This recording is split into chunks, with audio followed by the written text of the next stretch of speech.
This is Jennifer Cortese. I'm sitting here with Joe Daniels. He is the CEO of the 9/11 Museum.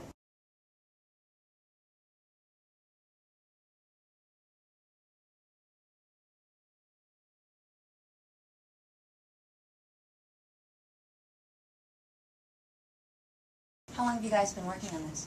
Well, the memorial foundation was formed in 2005, and our job essentially is to raise the money to build the memorial museum, to develop the actual exhibitions within the museum, to oversee the construction that's happening on 8 of the 16 acres of Ground Zero, which is where our project is, and really prepare to make this site one of the most visited sites in the world, and we expect millions and millions of people to come here to learn what happened and to learn what happened in the aftermath. The September 11th Memorial Museum, of course, is the project that's being built at Ground Zero, where the Twin Towers stood. And we're building a memorial that's going to open on the 10th anniversary of the attack, September 11th, 2011. We're also building the National 9/11 Museum, which will occupy the space at bedrock beneath the memorial itself. Do you have a favorite area of the new construction?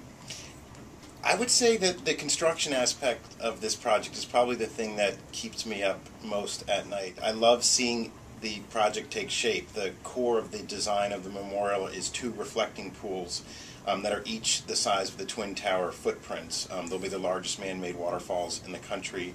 When they're completed, the names of the 2,982 victims will be arrayed around the pools. So seeing them take shape in steel and concrete, which is where we are now, has been very gratifying.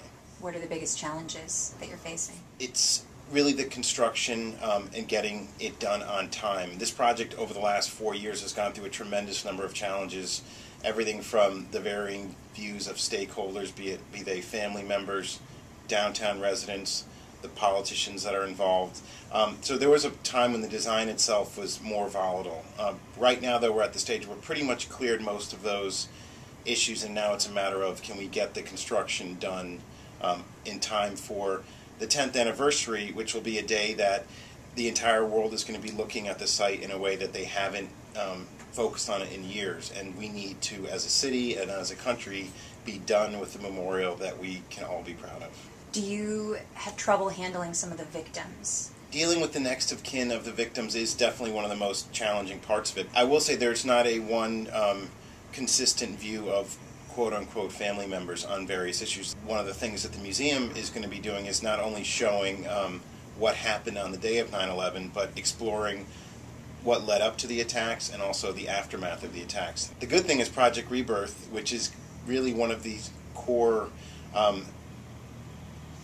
components of content that will be in the museum, has been phenomenal for us. We recently opened a preview site which is basically a storefront next to Ground Zero that is showing the memorial that we're building and the museum, and we have a clip from Project Rebirth in there, and we can tell that thousands of people that literally go through there every day are seeing this 4-minute excerpt from this film, and it's just, you can tell in their faces how riveting it is. They'll stop what they're looking at, they focus on the film, and it's got a great aspect of regeneration to it, so we're really excited to partner with them.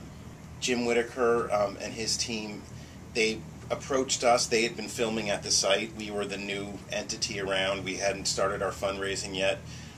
And he had a vision that this was going to be the spot that people were going to come to. This is Ground Zero. This is the World Trade Center site. So it made perfect sense. And in some way, his vision of what the museum was going to, the role that it was going to take on as an entity, was something that, you know, when we first got here, we weren't sure was actually going to happen. And now we see that the memorial and the museum are getting built. We expect 5 to 7 million people to come to the memorial each year, 3 million to the museum. So to have a home for Project Rebirth that is tracking not only the physical reconstruction but also the emotional recovery of these people is going to have a lasting impact on so many people. How are you now versus how were you when you began this process? It's been a tremendous learning experience for me. I think it's been incredible, and we have a board of directors from everyone from the mayor, Mike Bloomberg, as our chair, to 47 other board members, 11 of which are family members. The others represent, major different companies in different industries. So it's been it's been an amazing experience. There's a huge fundraising aspect. We've raised $360 million. And the hardest part of what we're doing is really the museum right now, which is what are we going to put on?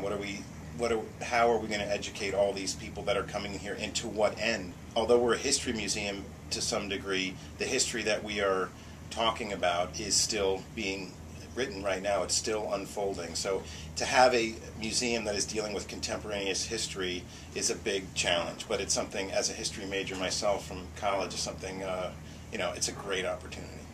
Thank you so much.